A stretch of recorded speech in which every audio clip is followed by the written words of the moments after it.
আজকে আমি করব কুলের আচার। 1 ঘন্টা আগে কুলগুলোকে ভিজিয়ে রেখেছিলাম আর এই বোটাগুলোকে আমি ছাড়িয়ে নিয়েছি। পরিষ্কার করে 2-3 ধুয়ে নিয়েছি। এখানে আমি একটা মশলা ভেজে নিয়েছিলাম।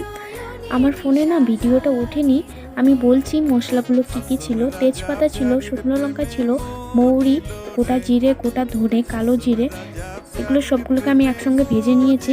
ভাজা হয়ে গেছে, ঠান্ডা হলে গুঁড়ো কড়াতে 100 গ্রামের মতো সর্ষের তেল দিয়ে দিলাম। তাতে তেলটা গরম হয়ে গেলে শুকনো লঙ্কা 2টো আর 5 ফোড়নে দিয়ে ভালো করে একটুখানি নাড়িয়ে চাড়িয়ে কুলগুলোকে দিয়ে দেবো। কুলগুলোকে দিয়ে একটুখানি নাড়িয়ে চাড়িয়ে তেঁতুল জল দিয়ে দেবো। তেঁতুল জলটা দেওয়ার পরে একটু পরে আখের গুড়টা দিয়ে দেবো। আমি আখের গুড়টা আগে থেকে একটুখানি জাল করে রেখেছিলাম।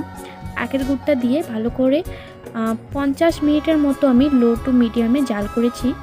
আমার প্রায় হয়ে গেছে। এখন আমি ভাজা মশলা আর বিট নুন 1 চামচ দিয়ে নামিয়ে নেব। দেখুন তো কেমন হয়েছে।